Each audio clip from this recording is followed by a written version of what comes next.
మంచిది. వాక్యంలోకి వెళ్దాం. నా జీవితంలో ఆత్మీయంగా కొన్నిసార్లు దిగజారిపోయినప్పుడు, చల్లారిపోయాను అని అనిపించినప్పుడు మనను కొంతమంది వ్యక్తులు బలపరుస్తారు, లేదా కొంతమంది నీరు గారుస్తారు, మరింత కృంగదీస్తారు. అవునా కదా? కొన్నిసార్లు మనం ఆత్మీయంగా ఉన్నప్పుడు కొన్నిసార్లు చల్లగా అవటం, వెచ్చగా అవటం, కొన్నిసార్లు కన్నీటి గుండా, కొన్నిసార్లు దేవుని సన్నిధిని అనుభవించుకోకుండా పోవటం సర్వసాధారణంగా జరుగుతూ ఉంటుంది. కొన్నిసార్లు బాగా ఆత్మీయంగా ఎదగటం, కొన్నిసార్లు దేవునికి దూరం అయిపోవడం, మరి కొన్నిసార్లు దగ్గర అవ్వడం, కొన్నిసార్లు ప్రార్థన చేయకోకుండా పోవడం, బాగా ప్రార్థన చేయడం, ఇలా జీవిత కాలంలో జరుగుతూ ఉంటుంది. ఒప్పుకుంటారు ఒప్పుకోరా? అలా జరుగుతున్నప్పుడు మన జీవితాల్లో కొంతమంది వ్యక్తులు కానీ, కొన్ని వాక్యాలు కానీ, లేదా కొన్ని పుస్తకాలు కానీ, బైబిల్లో ఉన్నటువంటి భక్తుల జీవితాలు కానీ మనల్ని మరింత మండిస్తాయి, మరింత మనల్ని బలపరుస్తాయి.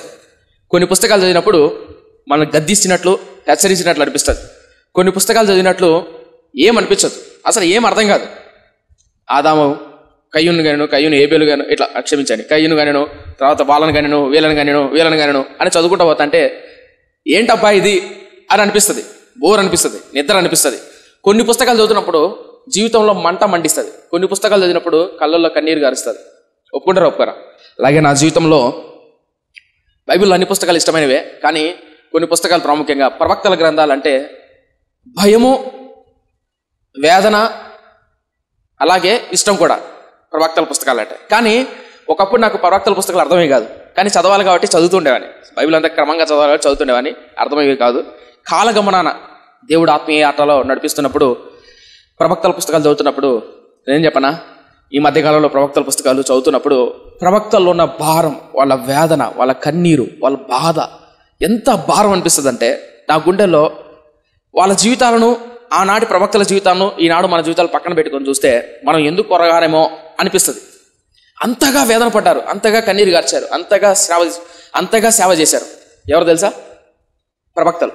సో ఈరోజు మనం ఒక ప్రవక్త తాను కనినటువంటి దర్శనాల గురించి, 2 దర్శనాల గురించి ఈరోజు మనం ధ్యానం చెబుతున్నాం.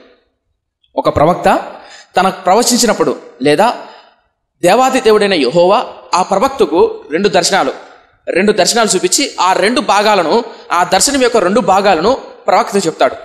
ఆ ప్రవక్త వెళ్ళి ఇశ్రాయేలు ప్రజలకు బోధిస్తాడు. ఆ దర్శనాల యొక్క భావం ఏంటి, ఆ దర్శనంలో ఉన్నటువంటి ఆత్మీయమైనటువంటి భావం ఏంటి అనేది మనం ఈరోజు ధ్యానం చేయబోతున్నాం. అర్థమైందా? అర్థం కాలేదా? మళ్ళీ చెప్పాలా? అయితే చాలా జాగ్రత్తగానండి. ఈ ప్రవక్త చెప్పినటువంటి ఈ దర్శన భాగాన్ని అర్థం చేసుకోవడం కష్టం. అయితే ఇప్పుడు దాని ముందు ఏం జరిగిందో, దాని పరిచయం ఏంటో, దాని సందర్భం ఏంటో అర్థం చేసుకుంటేనే ఇది అర్థమవుతుంది. లేకుంటే ఆ దర్శనం యొక్క భావం ఏంటి, అందులో ఉన్నటువంటి ఆత్మీయమైన పాఠం ఏంటి అర్థం కాదు. మేబీ ఇంతవరకు మీరు ఎవరైనా సరే ఈ దర్శనం లేదా ఈ ప్రవక్త పుస్తకం చదివే ఉంటారు. కానీ ఇప్పుడు మనం ధ్యానం చేయబోతున్నాం. పరిశుద్ధాత్మ ఏలుబడిలో ధ్యానం చేద్దాం. ధ్యానం చేసినప్పుడు మీరు ఆశ్చర్యపోతారు, ఏంటి ఇందులో ఇంత అర్థం దాగుందా, ఇందులో ఇంత అద్భుతమైన సత్యం దాగుందా, ఇందులో ఇంత భయంకరమైన వేదన, భారం దాగుందా అని మీరు ఆశ్చర్యపోతారు. మీరు చదివింటారు కానీ ఎప్పుడు ఇలా ఆలోచించారు. ఇప్పుడు మనము ప్రార్థనాపూర్వకంగా పరిశుద్ధాత్మ ఏలుబడిలో అలా ధ్యానం చేయబోతాం. అయితే వాక్యాన్ని చెప్తున్నప్పుడు చాలా జాగ్రత్తగా అంతం వరకు వినడానికి ప్రయత్నం చేయాలి. అప్పుడు మాత్రమే మనం ఏదైతే వింటున్నామో, ఏదైతే దేవుడు మనం బోధిస్తున్నాడో అర్థమవుతుంది. అర్థం కాలేదా? అర్థమవుతుందా? కాబట్టి ఆత్మ చెప్పు సంగతులు చెవిగలవాడు వినుగాక. వింటారా? లేదన్నా చెవులు ఇంటికాడ పెట్టొచ్చినా అంటారా? రైట్, ఉన్నాయి కదా చెవులు, ఒకసారి తడుగుకోండి. ఉన్నాయి లేదా? ఇన్నే ఉన్నాయి కదా? మంచిది. ఏమైనా ఇంటికాడ మర్చిపోయి వచ్చినారేమో. ఉన్నాయి కదా? నాకైతే ఇన్నే ఉన్నాయి, 2 ఉన్నాయి కదా? రైట్, మంచిది. ఆ ప్రవక్త ఎవరో కాదు, యెహెజ్కేలు. ఎవరు? యెహెజ్కేలు దర్శనాలు చాలా కన్నారు. ఒక ప్రవక్త మాత్రమే కాదు, యెషయా కూడా దర్శనాలు కొన్నారు, ఆమోసు పొందారు. తర్వాత చాలా మంది ప్రవక్తలు దర్శనాలు కొన్నారు. అయితే ఈరోజు మనం ఒక ప్రవక్త, ఆ ప్రవక్త ఎవరంటే యెహెజ్కేలు చాలా దర్శనాలు కొన్నాడు, చాలా దర్శనాలు చూశాడు.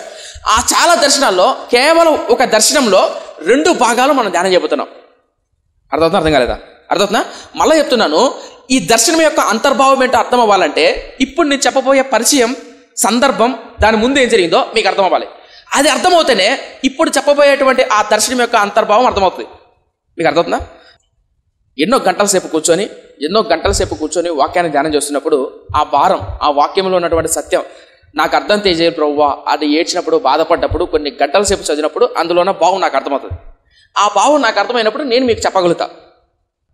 ఒక్కటి గుర్తుపెట్టుకోండి, ఇప్పుడు నేను చెప్పబోయే యెహెజ్కేలు యొక్క పరిచయం, మీరు బాగా అర్థం చేసుకోగలిగితే యెహెజ్కేలు ప్రవక్త రాసినటువంటి పుస్తకం ఉంది 48 అధ్యాయాలు. ఈ 48 అధ్యాయాల్లో చాలా వరకు మీరు అర్థం చేసుకోగలుగుతారు. ఇప్పుడు నేను చెప్పబోయే పరిచయం కనుక మీరు అర్థం చేసుకుంటే యెహెజ్కేలు గ్రంథంలో ఉన్నటువంటి 48 అధ్యాయాల చరిత్రను చాలా వరకు మీరు అర్థం చేసుకోగలుగుతారు. అర్థమవుతుందా? కాబట్టి చాలా జాగ్రత్తగా నేను ప్రయత్నం చేయండి. రైట్? దేవుడు మహాకృపను బట్టి మనం రాజు చరిత్ర ధ్యానం చేసుకుంటూ వస్తున్నాం. అవునా? అలా రాజుల్లో యూదా రాజ్యాన్ని పరిపాలిస్తున్నటువంటి రాజు చివరి రాజు సిద్కియా, యెహోయాకీను ఇలా ఉంటారన్నమాట. ఒకసారి చూపిస్తాను చూడండి. నా టాబ్ అని చేయవా? యోషియా గుర్తున్నాడా మీకు? మనం మర్చిపోకూడదు. యోషియా, హిజ్కియా కొడుకు మనసే, మనషే కొడుకు ఆమోను కొడుకు యోషియా 8 ఏళ్ల వయసులోనే రాజు అవుతాడు. గుర్తున్నాడు కదా? ఆ వ్యక్తిని మనం మర్చిపోకూడదు. హృదయానుసారంగా దేవుని అనుసరించాడు. ఎవరు? యోషియా రాజు గురించి మనం ధ్యానం చేస్తాం. ఆ యోషియా తర్వాత యెహోయాజు కనిపిస్తుందా? యెహోయాకీను కింద ఆ పక్కన సిద్కియా. ఇప్పుడు చాలా జాగ్రత్తనండి. ఇప్పుడు యెహోయాకీము, సిద్కియా, యెహోయాకీను ఉన్నాడు కదా, వీళ్ళు పరిపాలిస్తున్నప్పుడు ఇంచుమించు క్రీస్తు పూర్వం 607లో నెబ్కద్నెజర్ రాజు, ఎవరు? నెబ్కద్నెజర్ రాజు యూదా మీదకి దండెత్తి వస్తాడు.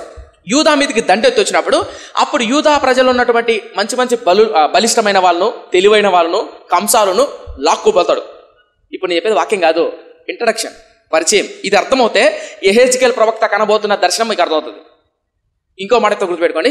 ప్రకటన గ్రంథంలో 144,000 మంది అనే పేరు ఎప్పుడైనా వినారా? 12 మంది పెద్దలు, 24 పెద్దలు, ఆ విషయాలు కూడా అర్థమవుతాయి. కానీ దాని జోలు పోను, నేను దానికి చెప్పను. రానున్న దినాల్లో మనం ధ్యానం చేద్దాం. అందుకనే ఫస్ట్ ఇది చేద్దాం, తర్వాత సంగతి తర్వాత ఆలోచిద్దాం. సో ఇప్పుడు చెప్పే విషయం ఎంత విలువైందంటే చాలా జాగ్రత్తగా యెహెజ్కేలు, జకరియా గ్రంథాన్ని బాగా ధ్యానం చేస్తే ప్రకటన గ్రంథం బాగా అర్థమవుతుంది. అర్థమవుతుందా? కాబట్టి చాలా జాగ్రత్తగా ప్రయత్నం చేయండి. సో ఇప్పుడు నేనేమంటానంటే యూదా రాజ్యాన్ని పరిపాలిస్తున్న యెహోయాకీము, సిద్కియా, యెహోయాకీను ఈ రాజులు ఉన్నారు కదా, నలుగురు.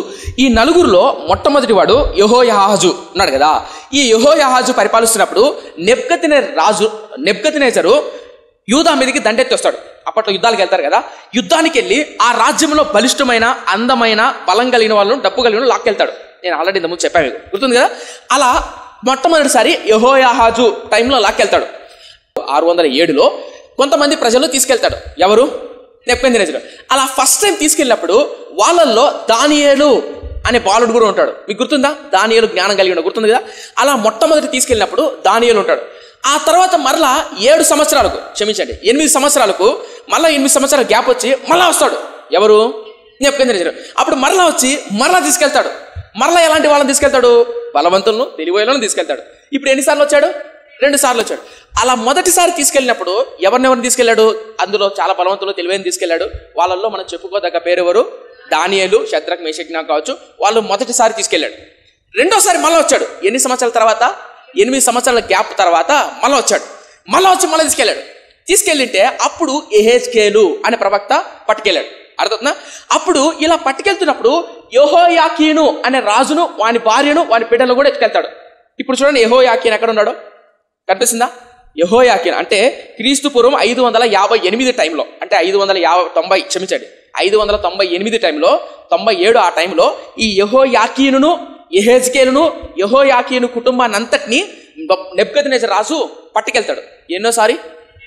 అమ్మయ్యా, బాగా అర్థమైంది. ఫస్ట్ సారి తీసుకెళ్ళినప్పుడు ఎవరిని తీసుకెళ్ళాడు? దానియేలు, షద్రక్, మేషక్, అబేద్నెగోలు తీసుకెళ్ళాడు. మళ్ళీ 8 సంవత్సరాల తర్వాత 8 సంవత్సరాల తర్వాత మరలా ఎవరిని తీసుకెళ్ళాడు? యెహెజ్కేలును, యెహోయాకీ కుటుంబాన్ని అంతటిని తీసుకెళ్ళాడా? మళ్ళా 3వ వస్తాడు. మళ్ళా 9 సంవత్సరాల తర్వాత 3వ మళ్ళీ వస్తాడు. ఎవరు? నెబ్కద్నెజరు. అలా 3వ వచ్చినప్పుడు మొత్తం మందిరాన్ని, సొలొమోను కట్టించినటువంటి దేవాలయాన్ని, బంగారాన్ని, సామాన్ని మొత్తం తీసుకెళ్తూ మందిరానికి అగ్గి పెట్టేసి మొత్తం కాల్చి చేసి మొత్తం అంతా తీసుకెళ్తాడు. ఎవరు? నెబ్కద్నెజరు. ఇప్పుడు ఎన్నిసార్లు జరిగింది దాడా? 3 సార్లు జరిగింది. అర్థమైందా? అది ఎవరు టైంలో అంటే సిద్కియా. చూడండి, సిద్కియా కనిపిస్తుంటారు. ఆ సిద్కియా టైంలో మొత్తం తీసుకెళ్తాడు. మీకేమైనా అర్థమైందా? అర్థం కాలేదా? మళ్ళీ అయిపోయాలి. ఇప్పుడు నేను చెప్పిన సందర్భం అందే గుర్తుపెట్టుకోండి. ఇప్పుడు చాలా జాగ్రత్త అండి. ఇప్పుడు ఇక్కడ మీ బుర్రలో ఉండాలి ఎప్పటికీ. నేను అనగా చెప్తాను, ఈ వాక్యం ఎవరైతే బాగా వాక్యం చదువుతారో వాళ్ళకి మాత్రం అర్థమవుతుంది. చాలా మంది నన్ను సోషల్ మీడియాలో కూడా నా ప్రవక్తల గ్రంథాల గురించి చెప్పండి అని అంటారు. గంటలు కూర్చొని చదివితేనే అర్థమవుతుంది. అర్థమవుతుందా? ఇప్పుడు నేను చెప్పిన సందర్భం ఉంది కదా. ఇప్పుడు యెహెజ్కేలు, దానియేలు ఫస్ట్ సారి వెళ్ళాడు, యెహెజ్కేలు 2వ సారి వెళ్ళాడు. ఆ వెళుతున్నప్పుడు ఆ టైంలో ఇర్మియా ఉన్నాడు. ఎక్కడ? ఎక్కడున్నాడు? యూదా రాజ్యంలో ఉన్నాడు. ఇర్మియాను మాత్రం తీసుకెళ్ళా. ఇప్పుడు మీ బుర్రలో ఒకటి మెదగాలి. ఏంటంటే ఇర్మియా అలా బబులోను రాజు వస్తాడని, బబులోను రాజు తీసుకెళ్తాడని ఇర్మియా ప్రకటిస్తున్నాడు, హెచ్చరిస్తున్నాడు. ఎవ్వడే కానీ పట్టించుకోవాలా. అర్థమవుతుందా? అలా 3 సార్లు పట్టుకొని వెళ్తుంటే చిట్ట చివరిసారి కూడా ఇర్మియా అక్కడే ఉన్నాడు. ఇర్మియాకు ఆఫర్ ఇస్తారు. ఎవరు? నెబుకద్నెజరు. ఏమనంటే, ఇర్మియా నువ్వు నా రాజ్యంలోకి వస్తావా? నువ్వు ప్రవక్తవని నేను ఎన్నా. వస్తానంటే లేదంటే రాను అని అక్కడ ఉండిపోతాడు. అప్పుడు మందిరం కాలిపోవటం, ప్రజలందరూ వేడవబడటం కళ్ళతో చూస్తాడు. అప్పుడు ఇలాప వాక్యాలు అనే పుస్తకం రాస్తాడు. అర్థమవుతుందా? ఇప్పుడు చాలా జాగ్రత్తండి. ఇప్పుడు ఇర్మియా ఎక్కడున్నాడు? యూదా రాజ్యంలో ప్రవచిస్తున్నాడు. అర్థమవుతుందా? ఇప్పుడు దానియేలు ఎన్నోసారి పట్టుకెళ్ళాడు? ఫస్ట్ సారి పట్టుకెళ్ళాడు. రెండోసారి ఎవడు పట్టుకెళ్ళాడు? యెహెజ్కేలు పట్టుకెళ్ళాడు. అప్పుడు ఇర్మియా ఏం చేస్తాడు? ఇక్కడ ప్రవచిస్తున్నాడు, అంటే సేవ చేస్తున్నాడు, పరిచయం చేస్తున్నాడు. అర్థమవుతుందా? ఇప్పుడు రెండోసారి యెహెజ్కేలు వెళ్తున్నప్పుడు ఇక్కడ ఈ కేబారు నది బబులోను రాజ్యంలో యెహెజ్కేలు కూడా ప్రవచిస్తున్నాడు.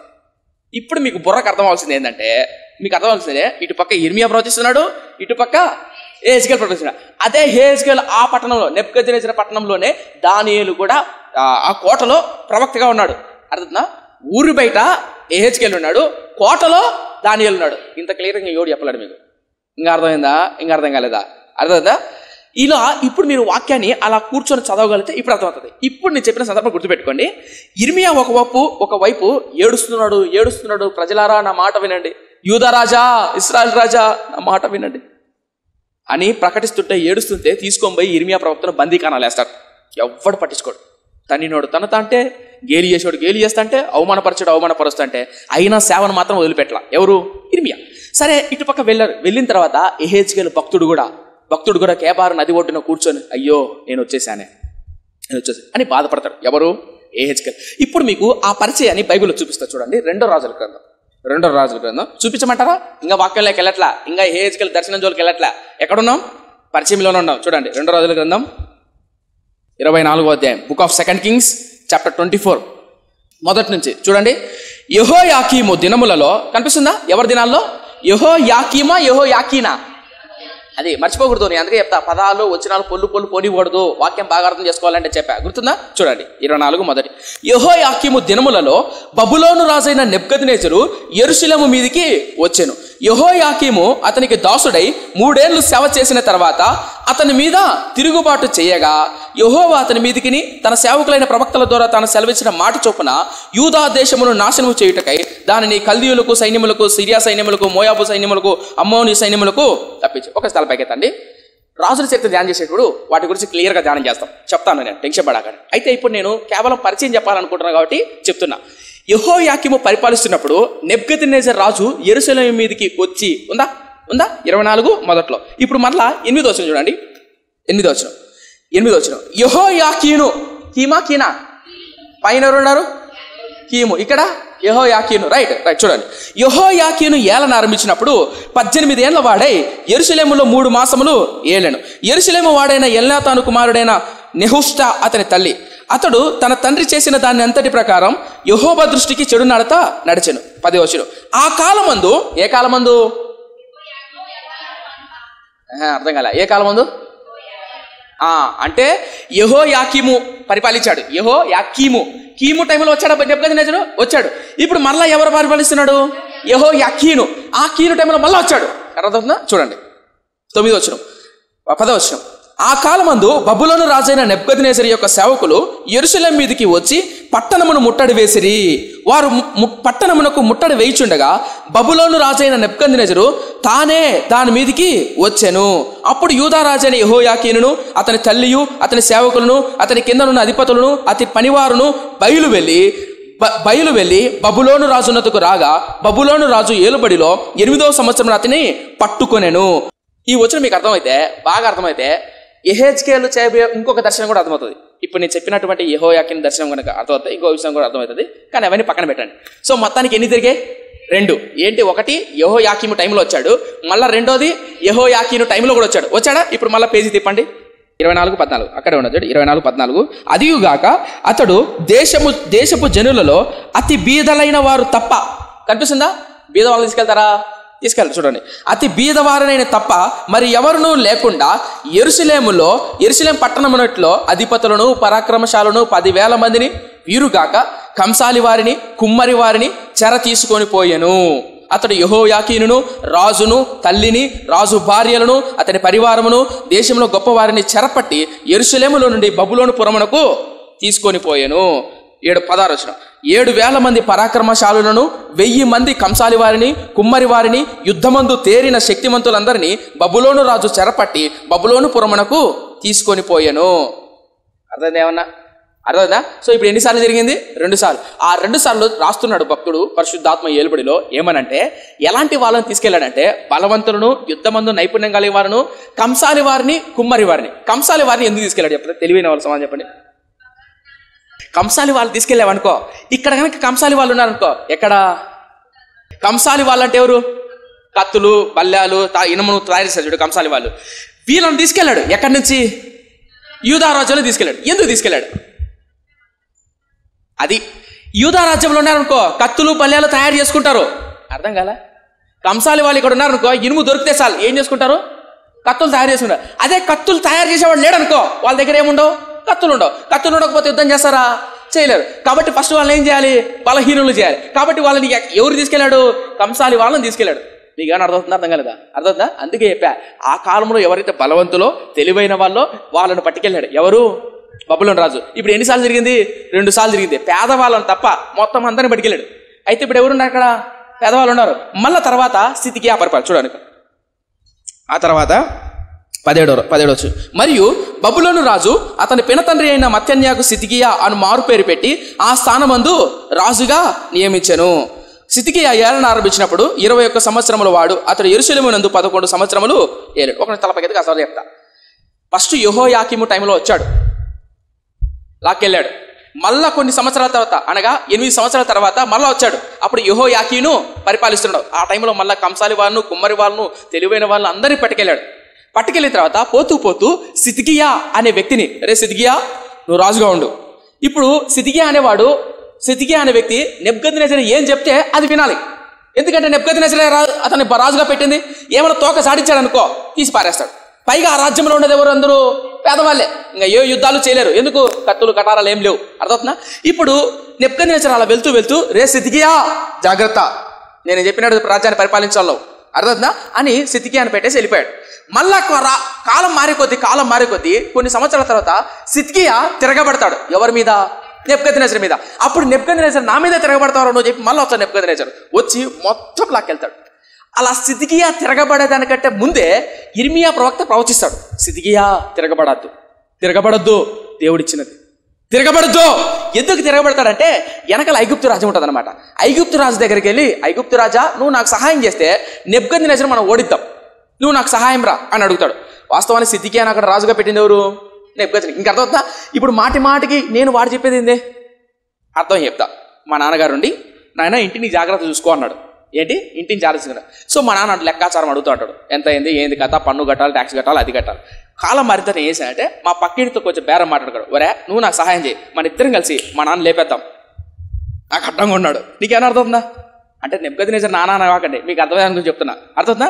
అలా సిద్కియా రాజు కుట్ర పని లేదా ఐగుప్తు రాజును ఆశ్రయించి యుద్ధానికి లేదా ఐగుప్తు రాజును ఆశ్రయించి మోసం చేస్తాడు. ఎవరికి? నెబుకద్నెజరు. అలా మోసం చెయ్యొద్దు అని యిర్మీయా ప్రవక్త ముందుగానే ప్రవచిస్తాడు. కానీ వినరు. అప్పుడు మళ్ళీ నెబుకద్నెజరు రాజు వచ్చి మొత్తం పట్టుకెళ్తాడు. ఇప్పుడు మొత్తం జనాభా అందరూ బబులోన్లో ఉండిపోతారు. ఆ బబులోను రాజ్యం పతనం అయిన తర్వాత మాదీయులు పార్షీయులు వస్తారు. ఆ మాదీయులు పార్షీయులు కూడా దానియేలు గొప్ప స్థితిలో ఉంటాడు. ఆ మాదీయులు పార్షీయుల తర్వాత సూసాను కోటంలో ఎస్తేరు రాజ్యం గుర్తుందా? ఆ తర్వాత మళ్ళా ఎజ్రా నెహెమియా మళ్ళీ తిరిగి రావడం, గోడలు కట్టడం, దేవాలయం నిర్మించడం, ఇవన్నీ జరుగుతాయి. అయితే ఇప్పుడు నేను చెప్పదలసిన విషయం ఏంటంటే, ఇప్పుడు నేను చెప్పిందంతా కేవలం ఇంట్రడక్షనే. ఇప్పుడు చాలా చేస్తండి. యెహెజ్కేలు ప్రవక్త ఎన్నోసారి వెళ్ళాడు? 2వ సారి వెళ్ళాడు. ఎక్కడికి వెళ్ళాడు? బబులోనికి వెళ్ళాడు. ఇప్పుడు ప్రశ్న, అసలైన ప్రశ్న చాలా చేయండి. నెబుకద్నెజరు 2వ సారి అక్కడికి వెళ్ళినప్పుడు ఇక్కడ యూదులు ఉన్నారా లేదా? ఎక్కడ? యూద రాజ్యంలో ఉన్నారా? దేవాలయం ఉంది. ఇంకా మొత్తం కాలిపోలా, ఇంకా నాశనం ఏమైనా అయిందా? పేదవాళ్ళు ఉన్నారా లేదా? బలహీనులు ఉన్నారా లేదా? ఉన్నారు. 3వ సారి మళ్ళీ కొన్ని సంవత్సరాలు 9 సంవత్సరాల తర్వాత మళ్ళీ వస్తాడు. అప్పుడు మొత్తం నాశనం అయిపోతారు. ఇప్పుడు మీ బుర్రలో ఉండాలి. 2వ సారి యెహెజ్కేలు అక్కడికి వెళ్ళినప్పుడు కేబారు నది ఒడ్డున కూర్చొని, ఇప్పుడు చూద్దాం యెహెజ్కేలు 1:1 చూడండి. ఇప్పుడు యెహెజ్కేలు 1:1 యెహెజ్కేలు గ్రంథం 1వ అధ్యాయం 1వ వచనం. 30వ సంవత్సరమున 4వ నెల 5వ దినమున. 30వ సంవత్సరం అంటే ఎవరి సంవత్సరం ఏంటుంది? కొంతమంది బైబిల్ పండితుల అభిప్రాయం ఏంటంటే యెహెజ్కేలు యొక్క వయసు. అంటారు కొంతమంది. ఎందుకంటే 30 ఏళ్ళ వయసు వచ్చిన తర్వాతనే ఒక లేవీడు కానీ ఒక ప్రధాన యాజకుడు తన యాజక ధర్మాన్ని నిర్వర్తించగలడు. ఎన్ని ఏళ్ళ వయసు రావాలి? 30 సంవత్సరాలు రావాలి. యేసుక్రీస్తు కూడా సేవ ఎప్పుడు స్టార్ట్ చేశాడు? 30 సంవత్సరాలు. ధర్మశాస్త్ర ప్రకారం 30 ఏళ్ళు నిండి ఉండాలి ఒక వ్యక్తి సేవ చేయాలంటే, ధర్మశాస్త్ర ప్రకారం, అంటే పాత నిబంధన ప్రకారం. ఇప్పుడు మీరు నన్ను అడుగుతారేమో మళ్ళా నీకు 30 ఏళ్ళు ఉన్నాయా అని, అది పాత నిబంధన లెక్క. అర్థమైందా? రైట్ ఉంటారు మనలో తెలివైన వాళ్ళు. ఒకటి చూడండి. 30వ సంవత్సరము 4వ నెల 5వ దినమున నేను కేబారి నది ప్రదేశమున చెరలోని వారి మధ్య కాపురం ఉంటేని. ఎవరి మధ్య కాపురం ఉన్నాడు? ఇప్పుడు యూదా దేశం నుంచి ఇక్కడికి లాక్కెళ్ళాడు. ఎక్కడ పెట్టాడు? బబులోను. ఆ బబులోను చెరలో ఉన్నటువంటి వాళ్ళందరూ ఒక ప్రాంతంలో పెట్టారు, బంధింపబడి కదా. ఆ చెరలో ఉన్నటువంటి వారి మధ్య నివసిస్తున్నాడు. ఎవరు? యెహెజ్కేలు. దానికంటే 7 సంవత్సరాలకు ముందే దానియేలు, షెబ్కద్నెజరు, షద్రక్, మేషక్, అబేద్నెగో వచ్చాయి కదా. వీళ్ళు ఆ కోటలో అంటే మెయిన్ రాజ్యంలో ఉంటారు. ఎవరు? దానియేలు, షద్రక్, మేషక్. కానీ రెండోసారి వచ్చినప్పుడు వీళ్ళు కాపురం వీళ్ళను పట్టుకెళ్ళి ఓ నది ఒడ్డున వేశారు వీళ్ళను. మీకు అర్థమవుతుందా? మళ్ళా గుచ్చి కాట రిపీట్ చేస్తూ మరి చెప్తున్నా, మర్చిపోకూడదని. అర్థమవుతుందా? సో ఇప్పుడు రెండోసారి మళ్ళీ తీసుకెళ్ళారు. ఇప్పుడు వారి మధ్య కాపురం ఉన్నప్పుడు ఎవరు కాపురం అన్నారు? యెహెజ్కేలు. ఇప్పుడు మళ్ళీ మీ బుర్రలో ఉండాలా, ఇక్కడ ఎవరున్నారు? యూదాలో ఉన్నారు, ఇర్మియా ఉన్నారు, జనాలు కూడా ఉన్నారు. అక్కడ దేవాలయం ఉంది, ఇంకా పూర్తిగా నాశనం కాల. ఇప్పుడు ఇక్కడ కాపురంలో ఉన్న వాళ్ళు ఇక్కడ బలవంతులు మాత్రం పిలుచుకొచ్చారు అనుకుందాం. ఇప్పుడు మా కుటుంబంలో నేను, మా నాన్న, మా అమ్మ, ఇద్దరు తమ్ముళ్ళు. బలవంతులు అంటే మహా అయితే మా 3 తమ్ముళ్ళు అనుకుందాం. మా అమ్మ, మా నాన్న ముసలోళ్ళు అనుకో. ఇప్పుడు ముసలోళ్ళు ఎక్కడ పెట్టేటాడు? యూదా రాజ్యంలో ఉంటాడు, రూమ్లో యూదా రాజ్యంలో పెట్టేటాడు. ఇప్పుడు మా 3 పట్టుకెళ్ళింటాడా లేదా? పాపం నెప్పేంద్ర మంచి కోట కట్టి రూమ్ కట్టి పెట్టేటాడు, ఉన్నాడు నాయన అని. ఇప్పుడు పేదవాళ్ళు, బలహీనులు ఎక్కడుంటారు? యూదాలో ఉంటారు. బలవంతులు ఎక్కడుంటారు? బబులోను బానిసకెళ్ళారు. ఇప్పుడు మీరు ఊహించుకోండి, బిడ్డలు లేదా తండ్రి బలవంతుడు అనుకో, భార్య బలహీనురాలు అనుకో, లేదా భార్య అందగత్తె అనుకో, తండ్రి బలహీనుడు అనుకో, బలహీనమైన భర్తను అడబెట్టింటాడు, భార్య అందమైన భార్యను పట్టుకెళ్ళింటాడు. ఇప్పుడు భార్య వెళ్ళిపోయినా బిడ్డలు, బలమైన బిడ్డలు అక్కడికి వెళ్ళిపోయి తల్లిదండ్రులు యూదాలో ఉన్నప్పుడు ఈ బిడ్డలు లేదా ఈ భార్య భర్త మీద లేదా తండ్రి మీద చింత దిగులు ఉంటుందా ఉండదా? ఉండదా? అర్థం కలదా? ఇదే మెయిన్ పాయింట్. ఇక్కడ మీరు అర్థం చేసుకోవాల్సిన మెయిన్ పాయింట్ ఏంటంటే ఇదే. ఏంటంటే ఇప్పుడు అర్థం చెప్తా. జాన్ ఉన్నాడు మన మధ్య, ఇమ్మని అర్థమవుతుందా? మీ నాన్న ఉన్నారు, మీ నాన్న బలహీనుడు అనుకో, మీ నాన్నను యూదా రాజ్యంలో పెట్టాడు. గుణాక, పుష్పాక మంచి బలవంతులు అని చెప్పేసి బాగా కండలు తిన్నారు, మిమ్మల్ని పట్టుకెళ్ళాడు. ఎవరు? ఇమ్మానేల్ను, పుష్పాను వేస్తే పట్టుకెళ్ళాడు. అక్కడికి వెళ్ళినా మీరు పోతే వేయడం మా నాన్న దరిద్రం వదిలింది అనుకుంటారా? ఆడికి వెళ్ళిన తర్వాత అరే మా నాన్న మా అమ్మ వదిలిపెట్టి వచ్చేసానే, అభిమన్యమును వదిలిపెట్టి వచ్చేసామే, తింటున్నాడా లేదో అని మీకు దిగులు ఉంటుందా ఉండదా? ఉంటుందా? కొన్ని 100 సంవత్సరాలు, కొన్ని 1000 కిలోమీటర్లు అక్కడున్న వీళ్ళు ఇక్కడున్న వీళ్ళకు వేదన, బాధ. అయ్యో మా బిడ్డలు ఎలా ఉన్నారు, వాళ్ళు చచ్చిపోయారేమో, ఎవరైనా చంపేశారేమో, వాళ్ళు తింటున్నారు అని వేదన ఉంటుందా? ఇప్పుడు చాలా అవుతుంది. ఇప్పుడు మీ బుర్రలో ఉండాలి. ఏం బుర్ర అంటే ఇక్కడ వేదనతో ఉన్నారు, ఇక్కడ కూడా బాధతో ఉన్నారు. సో ఇప్పుడు జరుగుతున్న సందర్భాన్ని మీ బుర్రలో ఊహించుకోండి. చూద్దాం. 1వ అధ్యాయం 1వ వచనం. 30వ సంవత్సరం 4వ నెల 5వ దినమున నేను కేబారు నది ప్రదేశమున చెరలోని వారి మధ్య కాపురముంటిని. ఆ కాలమున ఆకాశము తెరవబడగా దేవుని దర్శనము నాకు కలిగింది. 2వ వచనం చూడండి. యెహోయాకీను కనిపిస్తుందా? యెహోయాకీను చెరపట్టబడిన 5వ సంవత్సరమును ఆ నెలలో 5వ దినమున కల్దీయుల దేశముందున కేబారు నది ప్రదేశమున యెహోవాకు బూజీ కుమారుడైన యాజకుడైన యెహెజ్కేలుకు ప్రత్యక్షము కాగా. తలపైకి కాస్త చెప్తా, అర్థం చెప్తా. ఏంటంటే ఇప్పుడు కేబారు నది ఒడ్డున చెరలో ప్రాంతంలో ఉన్నాడు. ఎవరు? యెహెజ్కేలు. అలా యెహోయాకీను, వాళ్ళ భార్య, వాళ్ళ బిడ్డలందరూ వచ్చారు ఎక్కడికి? బబులోనులోనే ఉంటారు. ఆ బబులోను కేబారు నది ఒడ్డున యెహెజ్కేలు కూర్చొని యెరూషలేము వైపు చూస్తూ లేదా ఆ దేశం వైపు చూస్తూ బాధపడుతున్నాడు అనుకుందాం. జానన్న వాళ్ళ నాన్నగారు కడపలో ఉన్నాడు. ఈ ఇమ్మానేల్ను, పుష్పాను, గుణాను వాళ్ళ బిడ్డలందరినీ ఏ ఇంగ్లాండ్ వాడో, ఏ ఫ్రాన్స్ దేశం వాడో, ఏ జర్మనీ దేశం వాడో, ఏ జపాన్ వాడో పట్టుకెళ్ళాడు. జపాన్లో బానిసగా పనిచేసుకుంటున్నారు. బానిసగా పనిచేస్తారంటే కాలు మీద కాలేసుకొని కూర్చోబెట్టరు. ఆడ వాచ్ పను, ఆ పను, ఈ పని చేపిస్తారు. ఇప్పుడు అక్కడ ఉన్నటువంటి వీళ్ళ మీద దిగులు ఉంటుంది. ఇక్కడ జానన్న ఏమనుకుంటాడు? అరే నా బిడ్డలు ఎలా ఉన్నారు, నా బిడ్డలు ఎలా చూస్తారు. ఇటుపక్క ఈయన బాధపడతాడు, అటుపక్క వాళ్ళు బాధపడతారు. అవునా కదా? అర్థమవుతుందా? ఇప్పుడు వాళ్ళు బాధపడుతున్నప్పుడు ఆ టైంలో చెప్తున్నాడు భక్తుడు, ఏమంటాడంటే యెహోయాకీను యూదా నుంచి వచ్చిన 5వ సంవత్సరం, అంటే ఇక్కడి నుంచి వచ్చి 5 సంవత్సరాలు అయింది. 5 సంవత్సరాలకు ఒక దర్శనం కలిగింది. ఎవరికి? ఇప్పుడు మీకు అర్థం అవ్వాల్సిన విషయం ఏంటంటే యెహెజ్కేలు యూదా రాజ్యం నుంచి వచ్చిన తర్వాత బబులోన్లో 5వ సంవత్సరం తర్వాత సేవ చేయడం మొదలుపెట్టాడు. అలా ఇంచుమించు 22 సంవత్సరాలు సేవ చేశాడు. మీరు లెక్క పెడితే ఉంటుంది. ఆ లెక్కలు 22, 21 అధ్యాయం, 18 అధ్యాయం, 16 అధ్యాయంలో లెక్కలు రాస్తాడు తను. అవన్నీ కూర్చొని పేపర్ మీద రాసుకుంటే మీకు అర్థమవుతుంది. ఓకే, ఎన్ని సంవత్సరాలు సేవ చేస్తాడు యెహెజ్కేలు? 22 సంవత్సరాలు సేవ చేస్తాడు. ఎవరు? యెహెజ్కేలు. ఆ 22 సంవత్సరాల్లో అనేక దేశాలకు, యూదాకు, యెరూషలేముకు తర్వాత ప్రవచిస్తాడు. వాళ్ళు పొందుకోబోయే శిక్షలు ఏంటి, వాళ్ళ ఆశీర్వాదాలు ఏంటి, వారి శాపాలు ఏంటి, ఇవన్నీ ప్రవచిస్తాడు. అర్థమవుతుందా? ఇప్పుడు ఇలా ప్రవచించినప్పుడు ఒక దర్శనం అంటాడు. ఆ దర్శనం యొక్క భావాన్ని ఇప్పుడు మనం ధ్యానం చేయబోతున్నాం. అర్థమవుతుందా? ఇప్పుడు మీకు అర్థమవలసింది ఏంటంటే ఆ దర్శనం ఎవరు చెప్తారంటే, ఇప్పుడు కేబారు నది ఒడ్డున ఉన్నాడు. ఎవరు? యెహెజ్కేలు. ఈ కేబారు నది ఒడ్డు చుట్టుపక్కల ఎవరున్నారు చెప్పండి? బబులోనుకు బానిసగా వచ్చినటువంటి వాళ్ళు, అందుకే యూదా రాజ్యానికి వచ్చారు కదా, వాళ్ళందరూ యెహెజ్కేలు చుట్టూ చేరి ఉన్నారు. అర్థమవుతుందా? అర్థం కదా? ఎందుకు వచ్చారు వాళ్ళు? అయ్యో నా దేశం ఎలా ఉందో, అయ్యో నా ప్రాంతంలో మా నాన్నగారు ఎలా ఉన్నారో ఇందాక చెప్పా. మీ నాన్నగారు ఇక్కడ కడపలో ఉన్నారు, మీరేమో జర్మన్లోనూ జపాన్లోనూ పాచిపని చేసుకుంటారు. అక్కడికి వెళ్ళిన ఒక ప్రవక్త ఉన్నాడు. ఆ ప్రవక్త యెహెజ్కేలు. ఇమ్మానుయేల్ అనే వ్యక్తి, ఆ వ్యక్తి అడిగాడు ఎవరిని, నాయన జపాన్లో ఉన్నటువంటి యెహెజ్కేలు గారు, ఇండియాలో కడపలో మా నాన్నగారు ఉన్నారు, ఎలా ఉన్నారు, ఏం జరుగుతుంది, ఏంది కథ? ఇప్పుడు కడపలో ఉన్నటువంటి జానన్న ఇర్మియా భక్తుని దగ్గరికి వెళ్ళి, ఇర్మియా గారు నా కొడుకు వెళ్ళాడు కదా, ఏమంటారు అని ఇర్మియా దగ్గర. మీకు ఏమైనా అర్థవుతుందా? ఇంత క్లియర్గా ఎవరు చెప్పుంటారు మీకు? అర్థవుతుందా? ఇక ఎవరు నది వాళ్ళు అడుగుతున్నారు. అర్థవుతుందా? అలాగే కొంతమంది ఇక్కడ దొంగ ప్రవక్తలు ఉన్నారు, అక్కడ దొంగ ప్రవక్తలు ఉన్నారు. మీకు అర్థం కదా? ఇక్కడ దొంగ ప్రవక్తలు ఉన్నారు, అక్కడ దొంగ ప్రవక్తలు ఉన్నారు. రైట్. అయితే ఇలా కొంతమంది ప్రజలు యెహెజ్కేలు దగ్గరకు వచ్చారు. ఇప్పుడు చాలా దర్శనాలు కొంటాడు. ఎవరు? యెహెజ్కేలు. ఆ దర్శనాల్లో ఒక దర్శనం గురించి మాట్లాడుతున్నా.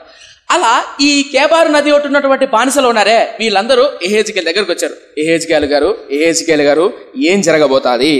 అక్కడ మా ఊర్లో మా నాన్నగారు పేదవాళ్ళు అనగా బలహీనులు ఉన్నారు కదా, మన మందిరం ఉంది కదా, అక్కడ మందిరం బాగుందా, తిరిగి మనం వెళ్తామా? ఈ బబులోను రాజు మనం పట్టుకొచ్చాడు కదా, ఎప్పుడు మనం వెళ్ళిపోతాం? మీరు ప్రవక్త కదా, మీరు కాస్త చూసి చెప్పండి, ప్రార్థన చేయండి, ఏమంటారు చెప్పండి. అప్పుడప్పుడు సేవకుల దగ్గరకు వస్తారు. అమ్మ పలుకు జగదమ్మ పలుకు బుడపకలోడు వచ్చినట్టు, ఏం జరుగుతుందమ్మా, నా పెళ్లి జరుగుతుందా, ఏం జరుగుతుందా అని పాపం ఈ సేవకుల దగ్గరికి, అమ్మగారి దగ్గరికి, అయ్యగారి దగ్గరికి వస్తారు. అమ్మగారు ఏం జరుగుతుంది చెప్పండి, ఎవరిని జరుగుతుందో చెప్పండి అని. సరే, అది వేరే విషయం, పక్కన పెట్టండి. యెహెజ్కేలు దగ్గరికి కొంతమంది వచ్చారు. ఆ కొంతమంది వచ్చినప్పుడు దేవుడు ఒక దర్శనాన్ని చూపిస్తాడు. ఒక దర్శనం అనుకోబాకండి, చాలా దర్శనాలు, కానీ ఒక్కటి మనం ధ్యానం చేయబోతున్నాం.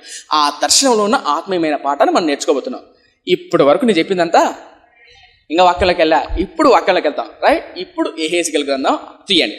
ఇప్పుడు యెహెజ్కేలు గ్రంథం 8వ అధ్యాయం, 1వ అధ్యాయం, 2వ అధ్యాయం, 3వ అధ్యాయం, 4వ అధ్యాయం, 5వ అధ్యాయం. దర్శనాలు లేవా యెహెజ్కేలుకు? ఉన్నాయి. కానీ ఒక దర్శనం గురించి మనం ధ్యానం చేయబోతున్నాం. Okay, right. రానున్న దినాల్లో దేవుని చిత్తం అయితే ఇలా మొదటి శుక్రవారం ప్రవక్తల గ్రంథాల గురించి మనం ధ్యానం చేద్దాం, దేవుని ప్రేరేపణ బట్టి.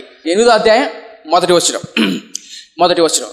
6వ సంవత్సరము 6వ నెల 5వ దినమున నేను నా ఇంట కూర్చుని ఉండగా. రైట్, తెలవగతాడు. 6వ సంవత్సరమున 6వ నెల 5వ దినమున, 6వ సంవత్సరం 6వ నెల 5వ దినమున యెహెజ్కేలు నా ఇంట కూర్చొని ఉండగా. అంటే ఎవరింట? వాళ్ళ ఇంట్లో కూర్చొని ఉన్నాడు. ఎవరు? యెహెజ్కేలు ఎక్కడ ఉన్నాడు?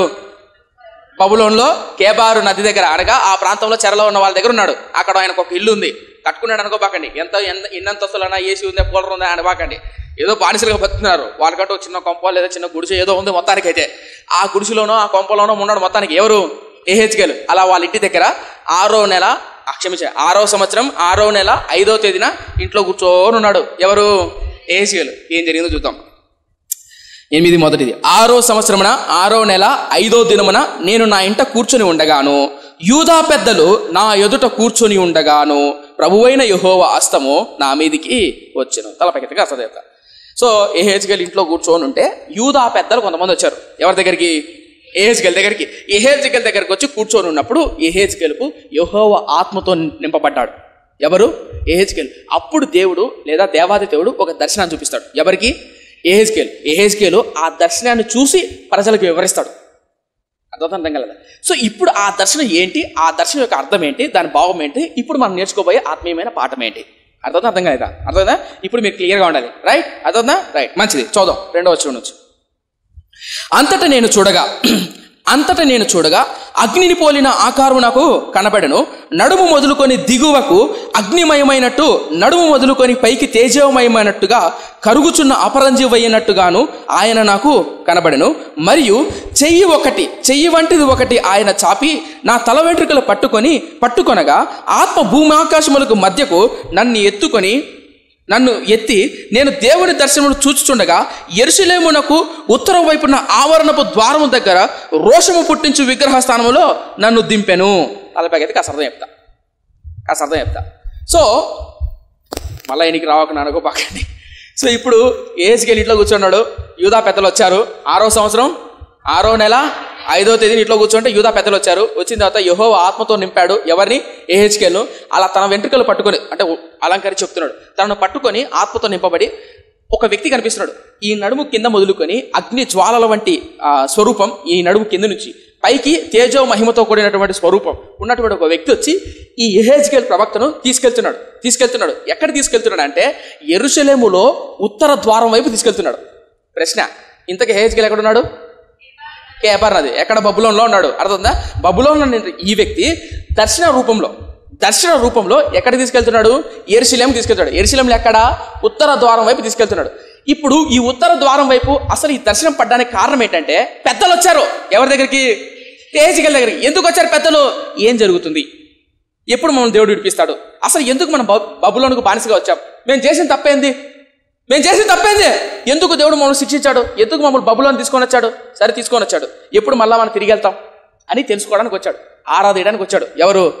బబులోను. అంతే. కొంతమంది క్రైస్తవులు ఎలా అంటే పెళ్ళిళ్ళప్పుడు, పండగలప్పుడు, పెళ్ళిళ్ళు ఎప్పుడు జరుగుతాయో అప్పుడు అయ్యగారు పెళ్ళిళ్ళు చేయండి, పెటాకులు చేయండి, పెళ్ళిళ్ళు చేయండి అని అడుగుతారు. మందిరానికి మాత్రం రారు. మందిరము, దేవుని చిత్తము, పరిశుద్ధత, పవిత్రత, బాప్తిసము ఏముండవు.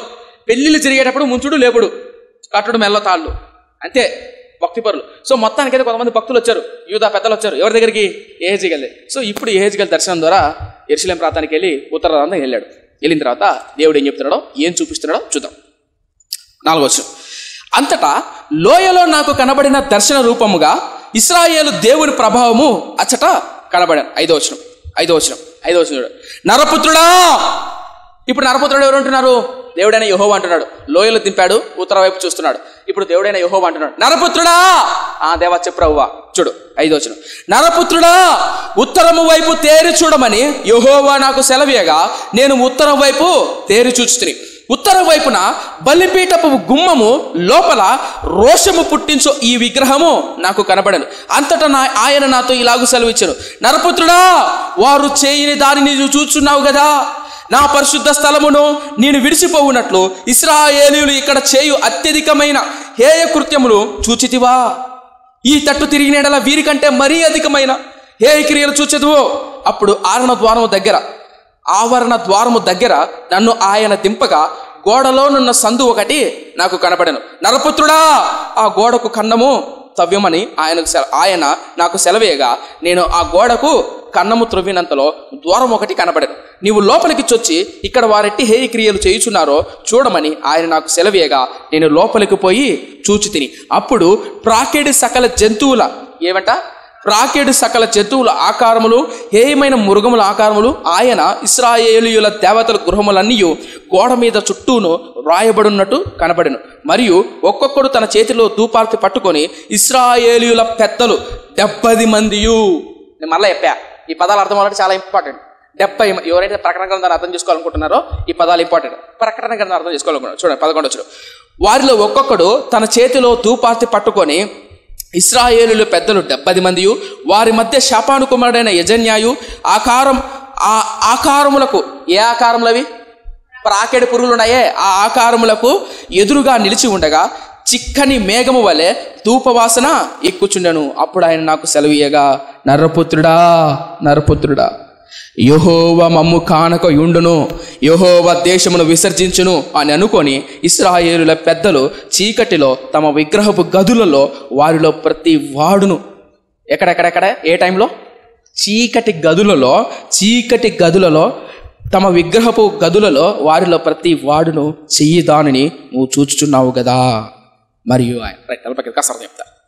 అర్థం చెప్తా. సో ఆత్మరూపంగా యెహెజ్కేలు ప్రవక్తను యెరూషలేము తీసుకొచ్చి నరపుత్రుడా, ఉత్తరం వైపు ఒకసారి చూశాడు. చూసిన తర్వాత అక్కడ ఒక విగ్రహం ఉంది. హేయమైన, అసహ్యమైన విగ్రహం ఉంది. హేయమైన అనే పదాన్ని ఎందుకు వాడారంటే కొన్ని విగ్రహాలు మీరు కొన్ని కోటలు కానీ కొన్ని గుళ్ళకు కానీ చూస్తే నగ్నంగా కనిపిస్తాయి.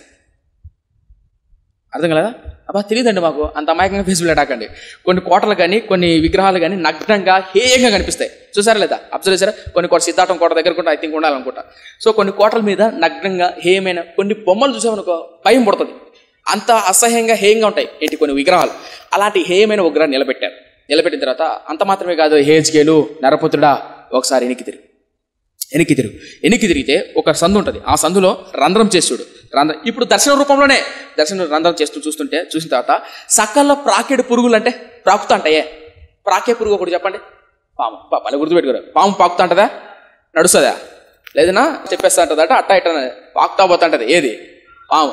ఆ పాకేడు పురుగుల యొక్క విగ్రహాలు షేపులన్నీ చేసి ఆ షేపులకు అంటే ఆ రూపాలకు పూజలు చేస్తున్నారు. అది ఎలా పూజలు చేస్తారో తెలుసా? ధూపం వేస్తే మేఘాలు ఎలా ఉంటాయి? చిమ్మ చిక్కటి తెల్లగా మేఘాలు ఉంటాయి కదండి. అంత ధూపం వేస్తున్నారు. ఎంత భక్తి చేస్తున్నారో అంత ధూపం వేస్తున్నారు. ఆ ధూపం వేడే కాకుండా చీకటి గదులలో విగ్రహాల ముందు వాళ్ళు చేయుచున్న దానిని చూస్తున్నావా? చీకటి గదిలో విగ్రహాలు పెట్టుకొని ఏం చేస్తాంటారు?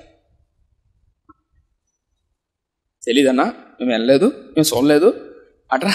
చీకటి గదిలో విగ్రహాల ముందర ఏం చేస్తాంటారు? ఏం లేదు, ఇలాంటి బైబిల్ ఒకటి తీసుకొని చదువుకుంటా అంటారన్నా. ఏం తప్పుగా అపార్థం చేసుకుంటావు నువ్వు? ఇప్పుడు చీకటి గదిలో విగ్రహాల ముందర వాళ్ళు ఏం చేస్తుంటారు? మనం నవ్వుతున్నాం కానీ సర్వసాధారణంగా నవ్వుగా ఆ టైంలో ఎహెజ్కేలు యొక్క భారం గుండెల్లో ఎంత వేదన ఉంటుందంటే, ఎందుకు ఉంటుందంటే ఈ మందిరం, ఈ దేవాలయంలో నేను ఉండాల్సినటువంటి ఈ మందిరంలో వీళ్ళు వేరే బొమ్మలు తీసుకొని వచ్చి ఇక్కడ హేయమైన అసహ్యమైన వ్యభిచార క్రియలు చేస్తున్నారు. ఇలాంటి భయంకరమైన క్రియలు చేస్తున్న వీళ్ళ మధ్య నేను ఎలా ఉంటాను అనుకుందాం. మనం ప్రేమించిన భర్త, మన ప్రేమించిన భార్యో, లేదా మన ప్రేమించిన అమ్మాయో అబ్బాయో మన కళ్ళ ఎదుటే భయంకరమైన హేయమైన క్రియలు చేస్తే ఎలా ఉంటుంది? ఇంతకుముందు 2 నెలల కింద 3 నెలల కిందట న్యూస్లో కూడా విన్నా. ప్రేమించిన అమ్మాయి అంట, ఆ అమ్మాయి వేరే అంత తిరుగుతుందని ఆ అబ్బాయి యొక్క పెదాలు గుండెకే ముక్కలు కోసాడంట. పాప చికెన్ కోట్లో పనిచేసేటట్టున్నాడు మనోడు. అంటే పాటలు డివైడ్ చేశాడు. నేను ఎందుకు చేస్తున్నా అంటే సాక్షాత్తు దేవాది దేవుడు దేవాలయంలో ఉండాల్సినటువంటి స్థానంలో, ఆ మందిరంలో ఉండాల్సిన స్థానంలో వేరే విగ్రహాలు పెట్టడం ద్వారా దేవుడిని విసర్జించాడు. దేవుడు వెళ్ళిపోయాడు అక్కడ ఉండలేక. చూడండి ఆ వచనం ఎక్కడ ఉంటుందంటే 4వ వచనం, 6వ వచనం. అంతటా ఆయన నాతో ఇలాగు సెలవిచ్చును, నరపుత్రుడా, వారు చేయు దానిని నువ్వు చూచుచున్నావు కదా, నా పరిశుద్ధ స్థలమును నేను విడిచిపోవునట్లుగా ఇశ్రాయేలీయులు ఇక్కడ అత్యధికమైన హేయు కృత్యములు చూచితివా? తలపెక్కితాడు. ఏమంటున్నాడంటే దేవాది దేవుడైన నేను వెళ్ళిపోవాలని, నేను ఉండకూడదని హేయమైన క్రియలు చేస్తున్నారు చూచితివా? అప్పుడు దేవుడు వెళ్ళిపోతున్నప్పుడు ఎంత బాధపడింటాడు. నేను మాట చెప్పనా? ఉదాహరణకు ఆ దేవాలయం, ఏదైతే దేవాలయం ఇశ్రాయేలు ప్రజలు దేవాలయం ఉందో ఆ మందిరంలో ఇలాంటి హేయమైన క్రియలు పెట్టినప్పుడు మనం ఆహాబు గురించి ధ్యానం చేశాం. గుర్తుందా? ఆషేరు దేవతను బయలు దేవతను పెట్టింది. గుర్తుందా? చెప్పాను నేను. కోట ముందరే పెట్టింది, వీడియోలు కూడా చూపించా. సో ఇప్పుడు ఊహించుకోండి, అలా మందిరంలోనే అలాంటి హేయమైన అసహ్యమైన క్రియలు దేవాలయంలోనే పెడితే దేవుడు ఉంటాడా? ఇప్పుడు ఊహించుకోండి ఒకసారి. ఇదే మనసు అనే దేవాలయం, ఈ హృదయము దేవాలయం. కొత్త నిబంధన గ్రంథంలో భక్తుడు అంటాడు ఏమంటాడంటే, ఆయన మీ శరీరము దేవాలయం అని మీరు ఎరగరా, ఆయన మీరు నివసిస్తాడు. కొరింథీయుల రాసిన పత్రికలో పౌలు అంటాడు ఏమంటాడంటే, శరీరము మీ దేవాలయం. ఈ హృదయంలో దేవునికి స్థానం ఇవ్వకుండా వేరే అమ్మాయికో వేరే అబ్బాయికో లోకంలో దేన్నైనా ఎక్కువగా ప్రేమించిన ఎడల ఆయన ఉంటాడా? దేవాలయంలో విసర్జించే హేయమైన అసహ్యమైన వాటిని నిలిపితే నేను వెళ్ళిపోవాలని కావాల్సిన వాళ్ళు చూస్తున్నారు. ఎన్నిసార్లు మనం పరిశుద్ధాత్మకు వ్యతిరేకంగా హేయమైన వాటిని అసహ్యమైన వాటిని చూస్తున్నప్పుడు పరిశుద్ధాత్మ దేవుడు చూడొద్దు మాట్లాడుతూ చెయ్యొద్దు నొచ్చుకుంటాడు. ఎందుకు నొచ్చుకుంటాడంటే, నువ్వు అలా అసహ్యమైన వాటిని చూస్తే నీ హృదయంలో నేను ఉండలేను, నీతో నేను సవాసం చేయలేను, మెచ్చుకోలేను. ఆయనను విసర్జించే విధంగా, ఆయన పక్కన పెట్టే విధంగా చూస్తుంటే ఆయన ఉండగలుగుతాడా? పరిశుద్ధాత్మను దుఃఖపెట్టకూడే ఉందా లేదా? ఆ టైంలో దుఃఖపడతాడండి. ఆ టైంలో దేవాది దేవుడు ఎంత దుఃఖపడింటాడు. మీకు ఇంకో భయంకరమైన విషయం చెప్పనా? ఇప్పుడు కింద వచనాల్లో ఒక వచనం చూపిస్తాను. 14వ వచనం, 13వ వచనం చూద్దాం. మరియు ఆయన నీవు ఈ తట్టు తిరుగుము. 13 ఆయన మరియు ఆయన నీవు ఈ తట్టు తిరుగుము, వీటికి మించిన అతిహేయ కృత్యములు ఉందా? అతిహేయ కృత్యములు ఉందా? హేయ కృత్యములు ఉందా? అతిహేయ కృత్యములు ఉందా? హేయము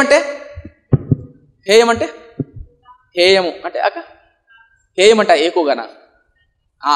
హేయం అనే పదానికి అర్థం ఏంటంటే అసహ్యంగా, హేయం, నీచంగా ఉంటాయి, చూడలేం, తట్టుకోలేం మనం, అంత హేయమైంది. ఇప్పుడు అతి హేయంగా అంటే ఇంక అర్థమైందా మీకు? పండితులు ఇప్పుడు మీ బుర్రలో ఊహించుకోండి, మీరు ఏం ఊహించుకుంటారో మీ ఇష్టం. అతి హేయంగా అంటే ఏం చేసింటారు? ఏం లేదన్నా, అన్నం తినేటప్పుడు ఇట్లా కారింటది, ఇట్లా. ఆ హేయం గురించి కాదు నేను మాట్లాడేది. కొంతమంది కనీసం ఇట్లా జొల్లు కరుస్తూ ఉంటారు. నేను ఆ హేయం గురించి మాట్లాడడంలే, అవి హేయమైనవి, అతి హేయంగా ఏం చేసింటారు? ఎంత హేయంగా చేసింటారు? మీ ఊహకే వదిలేసాను, మీ ఊహకే వదిలేసాను. ఎక్కడా? దేవాలయంలోనే.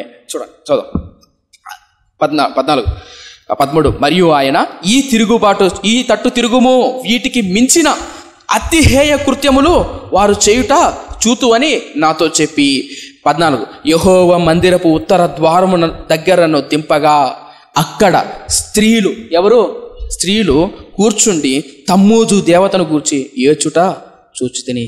అప్పుడు ఆయన, నరపుత్రుడా, ఇది చూచితివా? ఇది చూచితివి గాని నీవు తిరుగు చూచినడలా వీటిని మించిన హేయ కృత్యములు చూతువని నాతో చెప్పి యెహోవా మందిరపు లోపలి ఆవరణంలో నన్ను దింపగా, యెహోవా బయట కాదు, మందిరం బయట కాదు, యెహోవా మందిరపు లోపల ఆవరణంలో నన్ను దింపగా అక్కడ యెహోవా ఆలయము దగ్గర ద్వారము దగ్గరనున్న ముఖమంటపమునకు బలిపీఠమునకును మధ్యను ఇంచుమించు 25 మనుషులు. ఎంతమంది మనుషులు? 25 మనుషులు. వారి వీపులు యెహోవా ఆలయము తట్టును, వారి ముఖములు తూర్పు తట్టును తిరిగి ఉండెను. వారు తూర్పునున్న సూర్యునికి నమస్కారము చేయుచుండిరి. అప్పుడు ఆయన నాతో ఇట్లను, నరపుత్రుడా, నీవు చూచితివే, యూదావారు ఇక్కడ కనిపిస్తుందా? యూదావారు ఇక్కడ ఇట్టి హేయ కృత్యములు జరుగుచుట చాలదా? ఇక్కడ ఇంత హేయ కృత్యములు జరిగించుట చాలదా?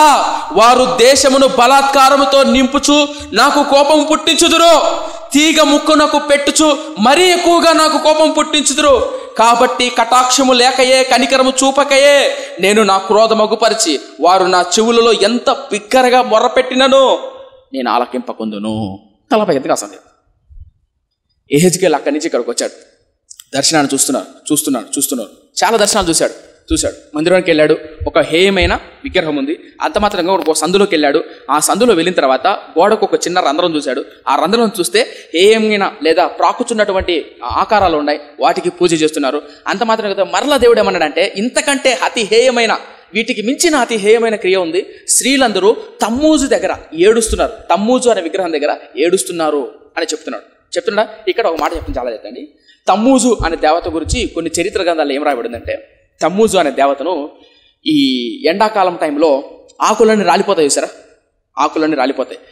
వాళ్ళకున్నటువంటి పురాణాల్లో ఉన్నటువంటి చరిత్ర ఏంటంటే, ఈ తమ్మూజు దేవత ఎప్పుడైతే మొత్తానికి ఆకులు రాలిపోయే కాలంలో, ఎండాకాలంలో ఈ తమ్మూజు అనే దేవత లోయలోకి వెళ్తుందంట.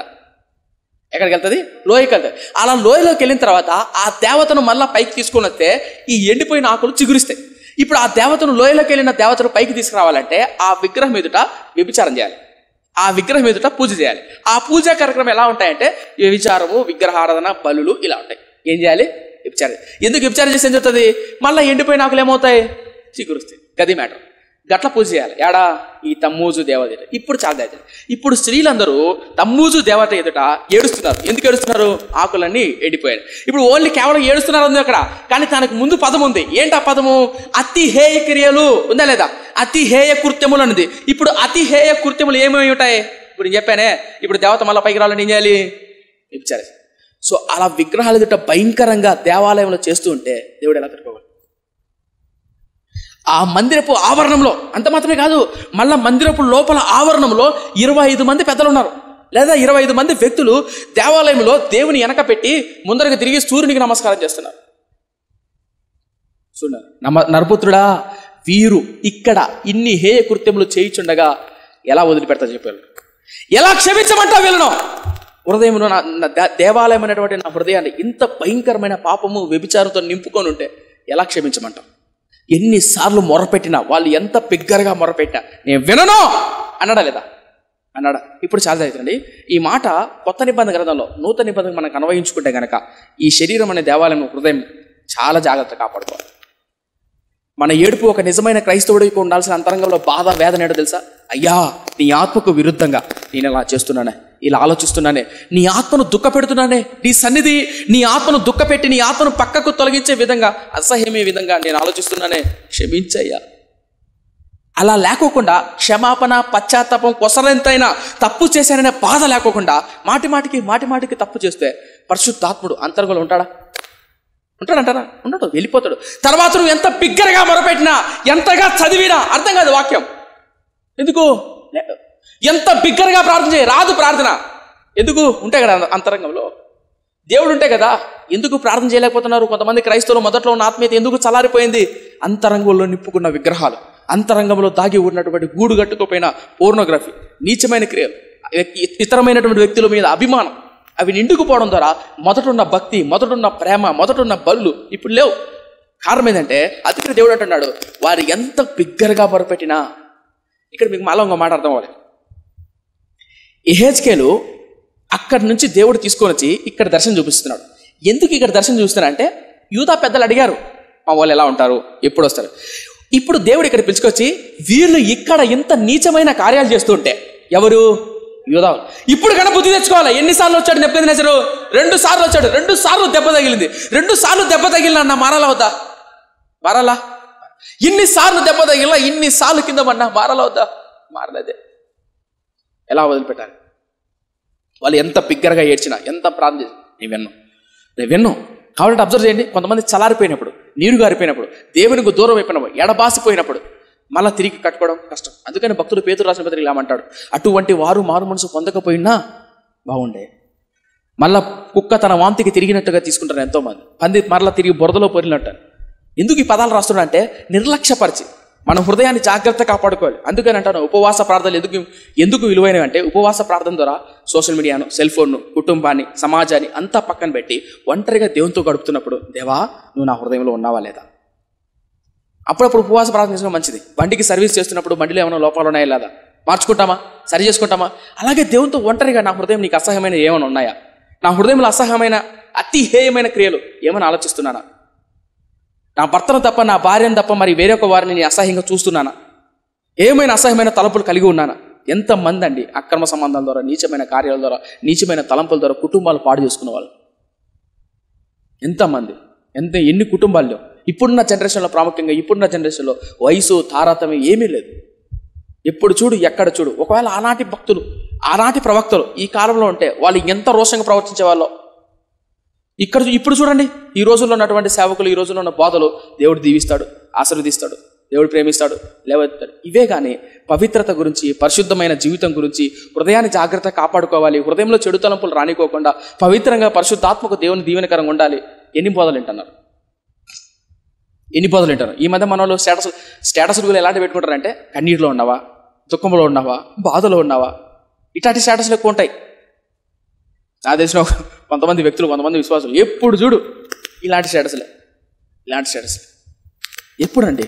అయ్యో ఆ హృదయాన్ని పవిత్రం కాపాడుకోలేకపోతాను, అయ్యో నా దేవుని చూడలేకపోతున్నాను, అయ్యో క్రీస్తు ప్రేమ ఎంతో, ఆయన లోతు ఎంతో, ఆయన పొడవు ఎంతో నేను గ్రహించలేకపోతున్నానే, నా హృదయం చూడలేకపోతుందే అని ఏడ్చేవాళ్ళు ఎంతమంది అండి. కొన్ని రోజుల కిందట జర్మనీ దేశానికి చెందిన జింజెన్డార్ఫ్ అనే ఒక దైవజను గురించి నేను చదువుతున్నా. ఆ భక్తుని జీవిత చరిత్రను చదువుతున్నప్పుడు నా కళ్ళలో నీళ్ళు ఆగట్ల.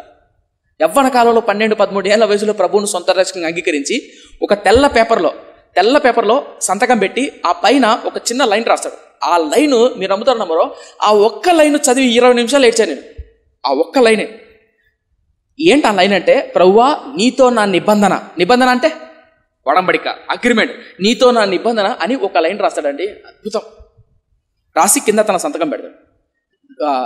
జింజెన్డార్ఫ్ అనే దైవజనుడు ఏమంటాడంటే, అయ్యా నాకు నువ్వు, నీకు నేను, నాకు ఈ భూమి మీద యేసు యేసు యేసు యేసు తప్ప మరేది వద్దు, అంతే లైన్. ఆ లైన్ చదివినాక నాకు 20 నిమిషాలు ఏడ్చాను. దాంట్లో ఏముందన్న, నీ తలకాయ నాకు రాలేదు ఏడుపు అంటారు మీరు, అంటారేమో వింటున్నప్పుడు. గుర్తుపెట్టుకోండి, నిజమైన ఆత్మీయుడు అందులో ఉన్న అంతర్భావం ఏంటి అర్థమవుతుంది. 12 ఏళ్ల కుర్రోడు పేపర్ పెట్టి నీతో నా నిబంధన, యేసు నువ్వు నేను, నాకు నువ్వు, నీకు నేను, ఈ లోకంలో యేసు యేసు యేసు తప్ప నాకేది వద్దు. ఎంత భక్తిపరుడు. ధనవంతుడైన వాళ్ళ కుటుంబంలో ఉన్న వాళ్ళు డబ్బులు ఇచ్చి ఫ్రాన్స్ దేశానికి పంపిస్తారు. ఫ్రాన్స్ దేశానికి. ఎందుకంటే పాపం నేర్చుకోపో, ఏంది ఎప్పుడు చూసినా దేవుడు భక్తి అని తిరుగుతూ ఉంటావు అని కుటుంబం అంతా పంపిస్తారు. ఎవరిని? ఆ అబ్బాయిని. అక్కడికి వెళ్తే ఫ్రాన్స్ దేశంలో ఒక ఉన్నతమైన ఒక స్త్రీ వస్తుంది. స్త్రీ వచ్చి, ఈరోజు నైట్ పార్టీ ఉంది వస్తావా అని అడిగితే, నేను పార్టీకి రాను. ఏం పిచ్చా నీకేమన్నా, రాపోదాం పార్టీకి, షార్ట్కట్ చెప్తున్నా, రాపోదాం అని పిలిస్తే వెళ్ళడాయన. ఈ భూమి మీద నా నుంచి క్రీస్తును వేరుపరిచేది ఏదైనా సరే, అది డబ్బైనా ఏదైనా సరే నాకొద్దు. క్రీస్తు సిలువను నాకు చూపవా. ఆయన చేస్తున్న ప్రార్థన. ఆయన జీవితంలో భక్తుడు ఏమంటాడు? క్రీస్తు సిలువను చూసే మార్గాన్ని నాకు ఇవ్వవా. ఆ సిలువలో తండ్రి చేసిన త్యాగాన్ని నా కళ్ళు ఎదుట ఎప్పుడు నాకు ప్రత్యక్షపరచు ప్రభువా. మీకు తెలుసా అండి, యవ్వన కాలంలోనే కాలేజీలోనే ఎన్ని ఆత్మలు సంపాదించాడో ఆ దైవజనుడు. ఈరోజు మనకు రాదు అలాంటి ప్రార్థన. మనకి ఎలాంటి ప్రార్థన తెలుసా? అది కావాలి, ఇది కావాలి, అది చేయి, ఇది చేయి, అది చేయి, ఇది చేయి, ఇది చేయి, అది చేయి. ఎప్పుడైనా గుండెలో హృదయపూర్వకంగా, అయ్యా క్రీస్తు ప్రేమ నేను చూడలేకపోతున్నాను, ఆయన త్యాగం నేను చూడలేకపోతున్నాను. ఒకప్పుడు నా భక్తులు ఎలా చేయగలిగారు ఆ పరిచర్య, ఎలా ప్రేమించగలిగారు ఆ పరిచర్య. ఒక్క ఆదివారం వచ్చి ఒక ఉపవాస ప్రార్థనకు వచ్చి సంఘాలు గుద్దుకుంటామే, సంబరపడిపోతామే, ఇంకా నా అంత భక్తిపరుడు లేదని. కానీ అలాంటి భక్తులు ఎలా త్యాగం చేయగలిగారు? నేను చేయలేకపోతున్నాను. కారణం ఏంటంటే మన హృదయంలో ఏమైనా ఉన్నాయి, మన హృదయంలో అతి హేయమైన ఉన్నాయి. ఎందుకు ఒక హెచ్కేఎల్ ప్రవక్తే వచ్చాడు ఇక్కడ కింద ఇంకా అయిపోలే నేను చెప్పేది, ఇంకో రెండో బాగా చెప్పాలి. కింద ఎహెజ్కేల్ ప్రవక్త ఏడుస్తాడండి, ఎక్కి ఏడుస్తాడు ఎహెజ్కేల్ ప్రవక్త. ఇంకేమైనా అర్థం చెప్పేది? ఎందుకలా? వాళ్ళ హృదయాల్లో దేవుని చూడగలుగుతున్నారు. వీళ్ళ హృదయాలు అతి హేయమైన క్రియలు ఉన్నాయి. ఈ వాక్యాన్ని వింటున్న వాళ్ళు ఎవరైనా సరే, పరిచారకుడువైనా, విశ్వాసమైనా, సేవకుడువైనా, దేవుని వాక్యాన్ని అర్థం చేసుకోలేకపోతున్నావంటే, దేవుని స్పర్శను, దేవుని ప్రేమను ధ్యానించినప్పుడు కన్నీరు రావట్లేదంటే, ప్రార్థన చేయలేకపోతున్నావు అంటే, నీ హృదయంలో ఏదో ఏమైంది ఉంది, అది తొలగించేసి. అందుకనే వాళ్ళు ఎంత మొరపెట్టినా, చూడండి 18 వచనం, కాబట్టి కటాక్షము లేకయు, కనిపిస్తుందా ఎహెజ్కేలు 8:18, కాబట్టి కటాక్షము లేకయు కనికరము చూపకయు నేను నా క్రోధమును అగుపరిచి వారు నా చెవిలో ఎంత బిగ్గరగా మొరపెట్టా. బిగ్గరగా అంటే ఎంత బిగ్గరగా, ఎంత గట్టిగా అడిగచ్చా, నేను ఆలకింపను. కారణం కదా. ఇప్పుడు కింద రెండవ భాగం 9వ వచనం, మరియు నేను చెవులారా వినున్నట్లు, నేనంటే ఎవరిడా? ఎహెజ్కేలు. నేను చెవులారా వినున్నట్లు ఆయన గట్టిగా ఈ మాటలు ప్రకటించను. ఒక్కొక్కడు తాను హతము చేయు ఆయుధములను చేత పెట్టుకొని పట్టణపు కావలి వారందరూ ఇక్కడికి రండి నేను.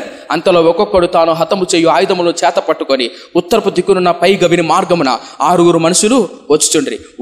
వారి మధ్య ఒకడు అవిసెనార బట్ట ధరించుకొని నడుమునకు లేకకొని సిరాబుడ్డి కట్టుకొని ఉండెను. వారు ఆలయంలో ప్రవేశించి ఇత్తడి బలిపీఠం మీద నిలిచిరి. తలపై కాస్త అర్థం చెప్తాం. మళ్ళా రెండో భాగం, మరియు యెహోవా నరపుత్రుడి దగ్గరకు వచ్చి, అనగా ఎహెజ్కేలు దగ్గరకు వచ్చి బిగ్గరగా ఇలా చెప్తున్నాడు, నరపుత్రుడా అని చెప్తున్నప్పుడు ఉత్తరపు వైపు నుంచి కావలివారు అంటే పట్టణానికి కాపలాదారులు ఉంటారే, సెక్యూరిటీ గార్డ్స్ ఉంటారు సార్. ఎవరు పట్టణంలోనికి రాకుండా సెక్యూరిటీ గార్డ్స్ దగ్గర ఏముంటాయి? ఈ కాలంలో అయితే గన్లు ఉంటాయి, ఆ కాలంలో కత్తులు, డాలు, బల్యాలు ఉంటాయి. అవునా కదా, రైట్? సో సెక్యూరిటీ గార్డ్ దగ్గర అలా ఉంటాయి. ఇప్పుడు ఆ కావలి వారిని పిలుస్తున్నాడు. అలా ఎంతమంది వస్తున్నారంట? 6 మంది వస్తున్నారు. ఎంతమంది? కథలా చెప్పుకొని వెళ్ళిపోతున్నారు. 6 మంది వస్తున్నారు. ఆ 6 మంది వస్తూ ఉంటే 6 మంది మధ్యలో ఇంకొకడు ఉన్నాడు. ఆ వ్యక్తి ఎలా ఉన్నాడంటే, శరాపూర్ చూడండి, ఆ వ్యక్తి ఎలా ఉన్నాడంటే అవిసెనార బట్ట లేఖకుని యొక్క సిరాబుడ్డి, అవిసెనార బట్ట, తర్వాత సిరా అంటే ఇంకుంటుంది సిరా. అప్పట్లో పాతకాలంలో ఇంకులు ఉండేవి, ఇలా ఇంకులు తీసుకొని రాసేవాళ్ళు. అలా సిరాబుడ్డి ఒకటి నడుమునకు కట్టుకొని వస్తున్నాడు. ఇప్పుడు మొత్తం ఎంతమంది? అది 7 మంది. 6 మంది కావలివారు, వారి మధ్యలో ఒకడు అవిసెనార బట్ట ధరించుకొని, అంటే ఇప్పుడు ఈ పక్క ముగ్గురు, మధ్యలో 7వ వాడు. అర్థమవుతుందా? సో మొత్తం ఎంతమంది వస్తున్నారు? 7 మంది వస్తున్నారు. వాళ్ళు ఎక్కడి నుంచి వస్తున్నారు? ఉత్తర వైపు వస్తున్నారు. వచ్చి వాళ్ళు మందిరంలో ఉన్నటువంటి ఆ బలిపీఠం ఎదుట నిలబడ్డారు. ఇప్పుడు వాళ్ళకి ఏం చెప్తున్నాడు చూడండి, దేవుడు ఏం చెప్తున్నాడు దర్శనంలో చూడండి. 3వ వచనం, ఇశ్రాయేలుల దేవుని మహిమ తానున్న కెరూబు పై నుండి దిగి మందిరపు గడప దగ్గరకు వచ్చి నిలచి అవిసెనార బట్ట ధరించుకొని లేకొకొని సిరాబుడ్డి నడుమునకు కట్టుకొని వాడిని పిలువగా. తలపకెత్తండి. ఎంతమంది ఉన్నారు అక్కడ? 7 మంది. ఆ 7 మందిని ఇప్పుడు ఎవరిని ముందుకు పిలిచాడు? మధ్యలో ఉన్న వ్యక్తి ఏం ధరించాడు? అవిసెనార బట్ట ధరించుకొని నడుమునకు లేదా సిరా బుడ్డి ఉంటుంది కదా, ఆ బుడ్డి పట్టుకున్నాడు. అతన్ని పిలిచాడు. ఇప్పుడు అతను వెళ్ళాడు దగ్గరికి. వెళ్ళిన తర్వాత ఏం చెప్పాడు చూడు. 3వ వచనం మళ్ళా అవుతున్నాం, చాలా విలువైంది. ఇశ్రాయేలు దేవుని మహిమ తానున్న కెరూబు పై నుండి దిగి మందిరపు గడప దగ్గరకు వచ్చి నిలచి అవిసెనార బట్ట ధరించుకొని లేకొకొని సిరాబుడ్డి నడుమునకు కట్టుకొని వాడిని పిలువగా. 4వ వచనం, యెహోవా యెరూషలేమును ఆ పట్టణములో ప్రవేశించి చుట్టూ తిరిగి దానిలో జరిగిన హేయ కృత్యములను గూర్చి మూల్గిలుడుచు ప్రలాపించుచున్న వారి తర్వాత ఏమండి లలాటముల గుర్తు వేయమని వారికి ఆజ్ఞాపించి నేను వినుచుండగా వారికి ఇలాగూ సెలవు. తల పైకి కాస్త దేవుడని యెహోవా ఆ సిరా బుట్ట తగిలించుకున్నాడే, అవిసనార బట్ట తగిలి అతను ఏం చెప్పాడంటే, నాయనా ఈ యెరూషలేములో ఈ ప్రాంతంలో ఎవరైతే ఈ యెరూషలేములో దేవాలయంలో జరుగుతున్న హేయమైన క్రియలు తట్టుకోలేక మూల్గులుడుచు అంటే ఏడుస్తూ ఉంటారే, అయ్యో ఇంత భయంకరమైన క్రియలు జరుగుతున్నాయా, అయ్యో ఇంత హేయమైన అసహ్యమైన క్రియలు జరుగుతున్నాయా అని ఎవరైతే ఏడుస్తుంటారో ఆ ఏడుస్తున్న వ్యక్తుల దగ్గరికి వెళ్ళి లాలాటము యొక్క గుర్తులు వాళ్ళకి వెయ్యి.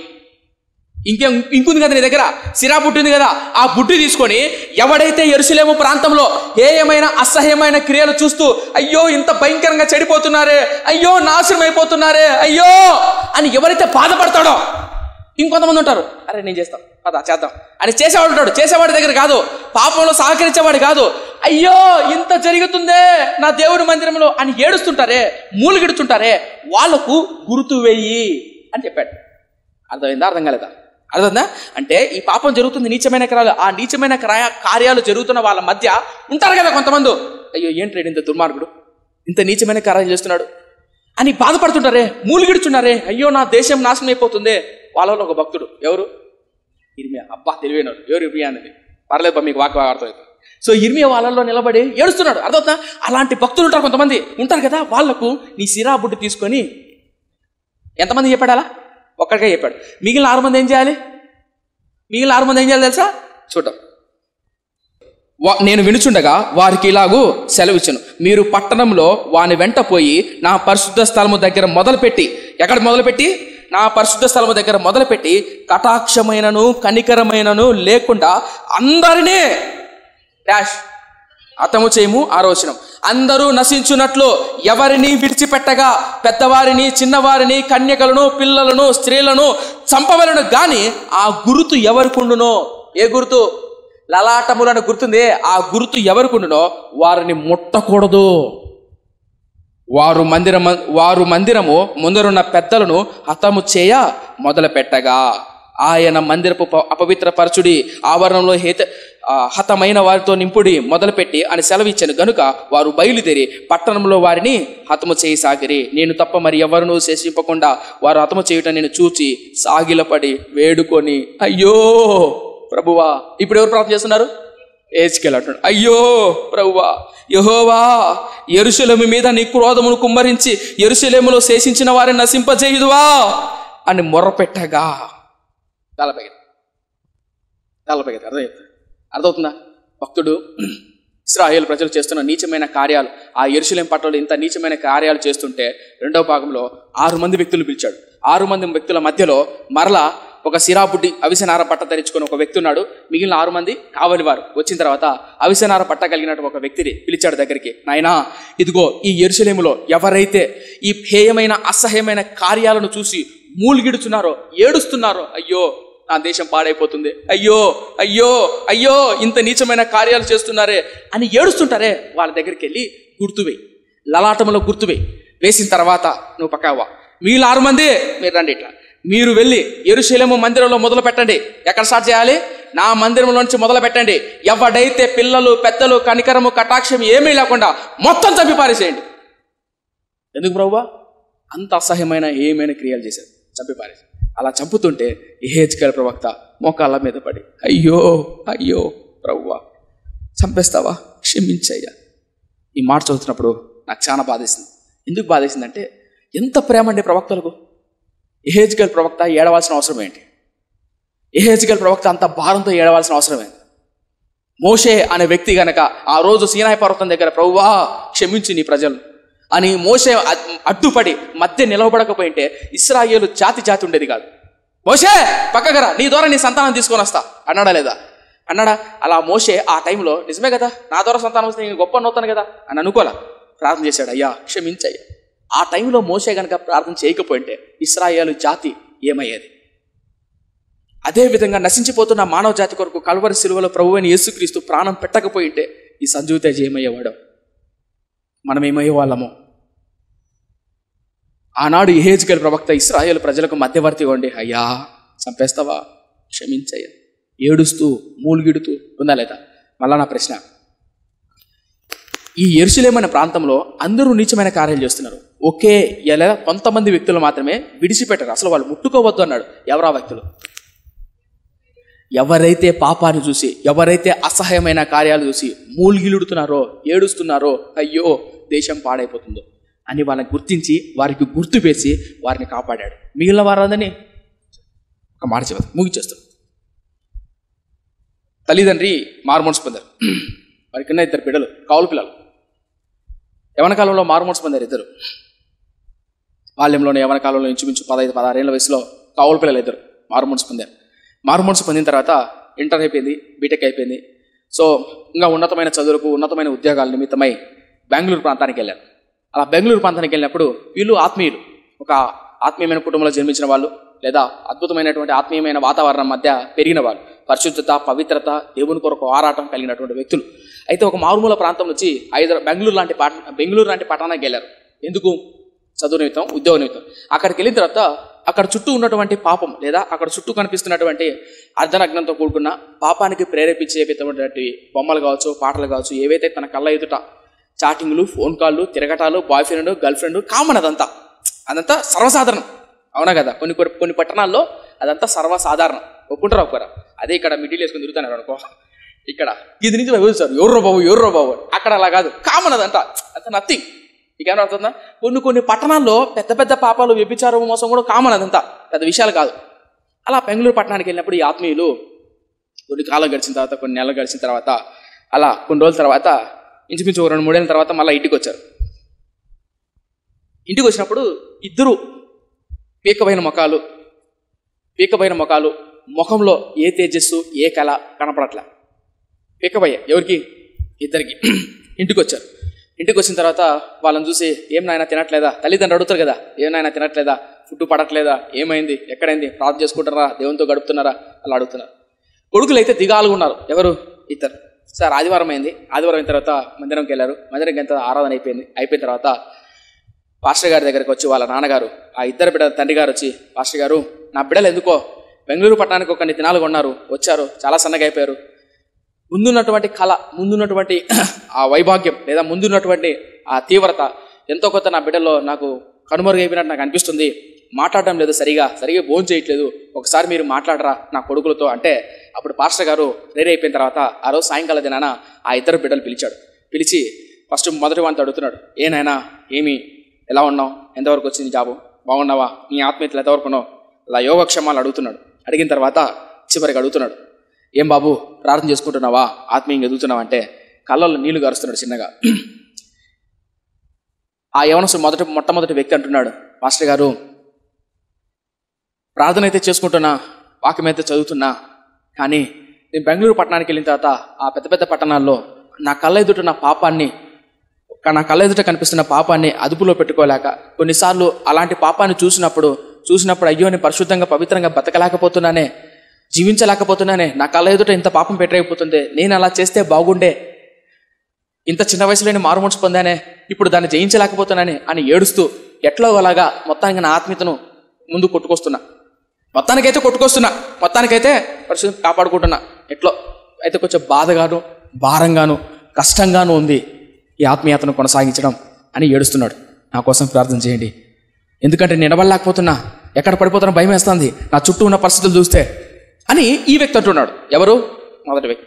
సరే నాయనా భయపడాకు, నువ్వు నిజంగా రక్షింపబడ్డావు కాబట్టి, నువ్వు నిజంగా మారుమనసు పొందావు కాబట్టి నీకు ఆ భారం, లేదా నీకు ఆ విధమైనటువంటి వేదన ఉంది, నీ అంతరంగంలో ఎక్కడ ఆత్మ చల్లారపరచుకుంటావో అనే వేదన ఉంది, భయపడాకు, నీకోసం ప్రార్థన చేస్తా అని ప్రార్థన చేసి మొదటి వాడిని పంపించాడు. ఇప్పుడు 2వ వాడు వచ్చాడు, చాలా జాగ్రత్త అండి.